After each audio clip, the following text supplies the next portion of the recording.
waan eegal maangeenyu malee hin dhiifnu akkuma beektan ajandaa dhiyoo tana arrabsee bulaan sooshaal miidiyaa gubbaa deddeemuun san dhaabsifnee jira. Waa'een beetogistii gurguraati doktoroota kafalaadhaa waa'ee doktoroota akka lafa kaan goonee jirra. Siyaasaa barsiisota keessaa dhufan akka lafa kaan goonee jirra.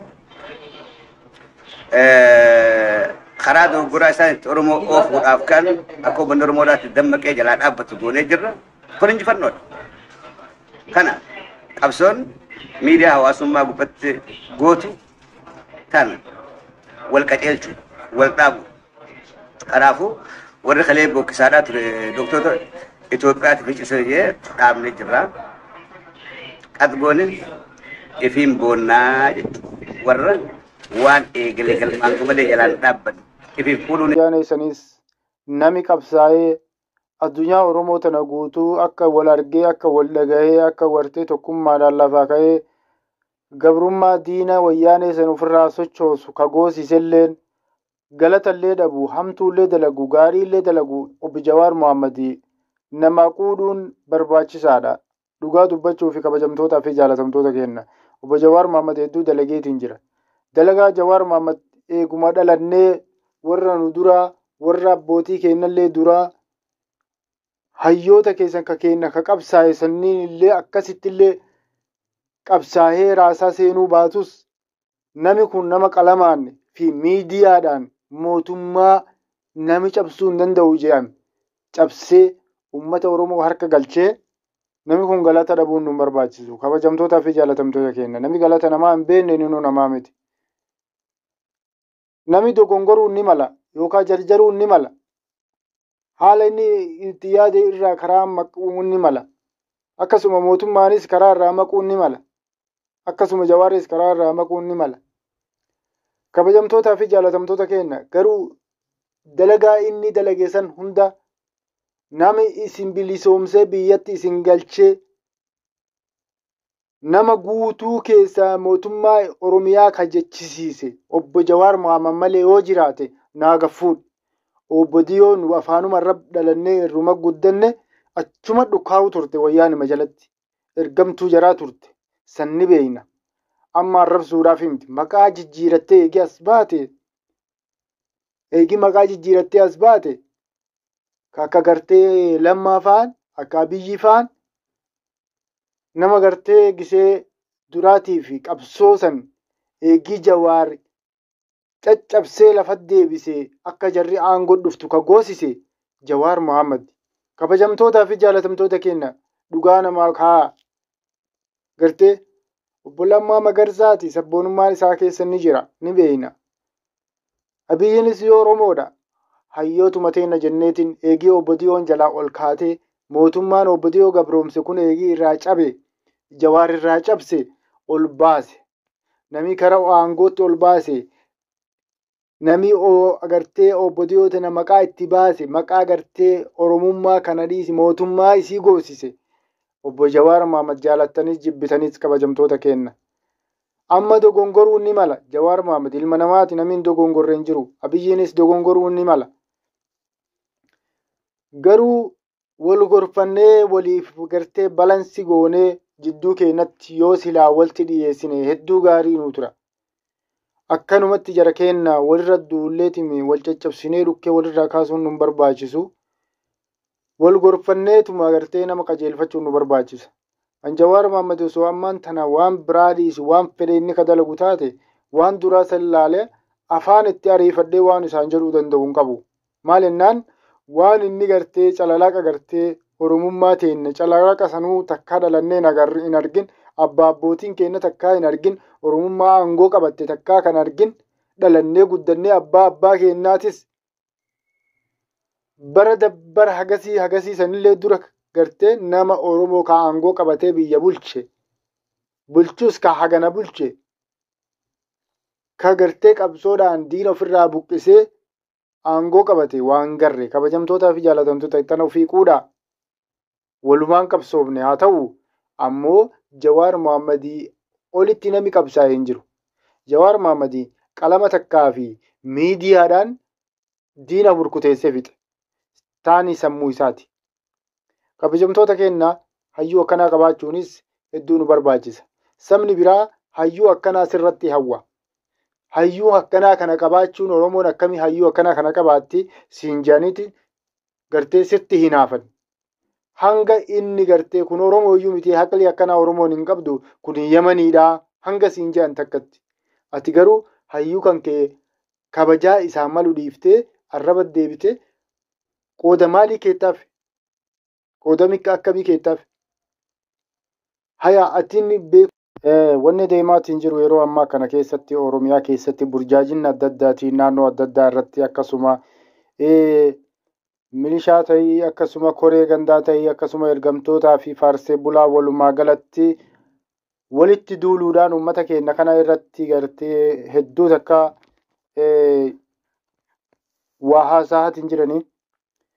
Wanni amma ani haasa'uudhaaf asirratti na kakaase waan adda addaa waan gartee uummata keenya boru waan uummata keenyatti gaabu waan boru uummata keenya fuula dura dhaabbattanii dhiifama gaafachuu deemtan ammuma ofirraa eeguun keessan dirqama ta'a.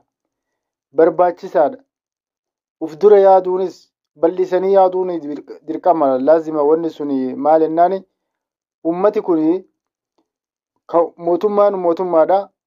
Manni ammoo uummata. Uummata kana dura boru waan dhaabbachuu deemtuuf mootummaan akka galaanaatiif fuudhee dabra. Gaafa inni dabree uummatuma kana dura dhaabbatta. Ati gaafas wanni ati dalaydee uummatuma kana dura dhaabbattee gisee waa dubbattu ni qaanfatta.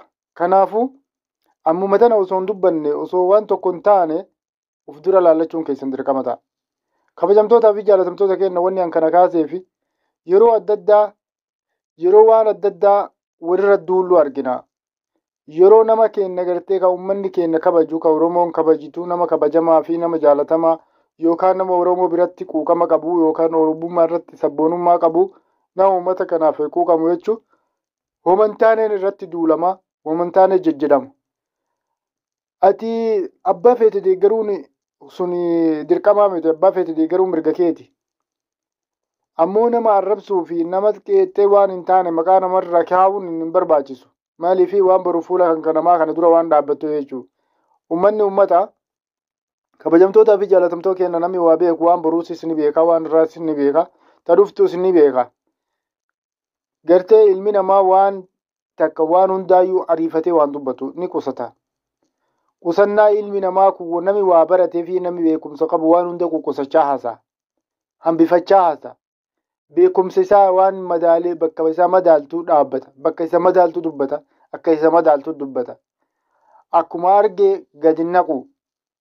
Gadi naquun boruu si gaabbisiisa. Boruu si qaanfachiisa. Mee ilma namaa kana yoo laalte hundinuu warri baratee warri barumsa fixee sammuun isaanii ol kute hundinuu mee walumaan haa ilaallu. Numarraayyuu qabatee warra sammuun bilchaatee warra sammuun akkasi kute suni onlaayina kanarraa hin iyyu. Barreeffama isaanii yoo argite yeroo takka jecha gaarii takka namaa ibsa. Jecha gaarii takka ka furmaata qabuu namaaf ibsa. Ammoo yoo akkanumatti akka hara sareetitti asumarraa walti dutaa walti iyyaatuma akkanuma akka deemnu beekumsa keenyallee furmaata nuun ta'u. Walti duuchitii yoo taatee fi walqeequu qofa yoo taate malee wanni nu Oromoon asirraa furmaata waliif kennu yoo jiraate waluma qeennee kaan ol baafnee kaan gabbuusnee kaan cirree kaan nyaannee kanuma baqqaa. Kana wal godhuun ammoo faayidaan inni uummataaf bahu yookaan uummataaf kennaaf faayidaan uummata Oromootiif bahu maal akka ta'u jara keenya wallaalaas uf godhuun hin barbaachisu. Beekaallee beektus beekaa qiyaasa dabarsanillee godhuun hin barbaachisu. Likkimatti deemuun nu barbaachisa. Jarjaruunis nu barbaachisu. Suuta deemuunis nu barbaachisu. Hundumaafuu jiddu galeessa godhannee yoo deemnee hedduu gaarii ture. Nuyi jarjarraa akkuma argine waa darbanna. Nuyi jarjarraa akkuma argine waa haasoyna. Waa iyyina. Wama beeynu takka ol baanee waan uummata keenyaaf faayidaa qabu takka yookaan jechuma gaarii takka waan uummata keenyaaf furmaata qabu gara laafummaadhaa fi beekumsarra akka furmaata agartee uummata ilma namaati kanaa fi barumsa ka ta'u yoo kana dabarsine silaa onlaayina kanarrallee wayi gaarii waa irraa fudhanne jeetii yaada. Garuu nu ol guddatte beekumsi nu baranne barumsi nu baranne irra guddaan kan wal arrabsiitii fi walirra duulitii fi kaan ol baafne kaan gabbuusuu fi shuumii shaarii waan akkasii girrisuudhaaf kanuma malee wanni nu baasa takkallee waan hin jiru natti hin fakkaatu. Asuma keessa teenneetuma walirratti gartee duuluudhaa kaan wal buufnee kaan gabbuusuudhaa kuni maaliif nu barbaachisaa? An kana ajaa'ibu uummata kiyya kabajamoo fi jaalatamoo waan isinirra beekuufi miti. Isinirrallee hin beeku. Garuu waan garaana nyaatee irraa hin dubbadhee wanni kun hedduu garaana nyaate. Amma uummata saba kamiyyuu abbaan fedhe waan fedhe haa deeggaru. Garuu dhugaa dubbachuudhaaf uummanni kun hundi Oromoodha. Oromummaa isaatiin gartee gaafa diinni nu kaan waan fedhe nu godhu Oromummaa keenyaa waan fedhe nu godha. Nu ammoo asirratti wanni nu walirratti dalaynu waan namni ilmi namaa walirratti hin dalayne dalayna. Waan ilmi namaa waliif hin kenne kenna. Waan ilmi namaa waliif hin qoonne qoonna. Waan ilmi namaa waliif hin hirre. Nu garuu akkam wal godhu jirra? Maaltu nu barbaachisa? Maaliif akkana wal goona? Kabajamtootaa fi jaalatamtoota keenya nu tasgabbimmaayoo silaa wal tasgabbeeffanne tasgabbimmaayoo wal gorfanne kabajamaayyoo waliin deemne hedduu takka bareen. Garuu yoo kabajaa waliin deemne namuu walumaan rabsaatiin sammuu wal doomsaa wanni jiraannuuf maali? Sammuu wal doomsaa wanni jiraannuuf maali? Wal arrabsaa wanni jiraannuuf maali? Galgala ganama walumaan rabsinaa onlaayinuma kanarraa wal arrabsinaa walti ijinaa jiruun keenya haganuma.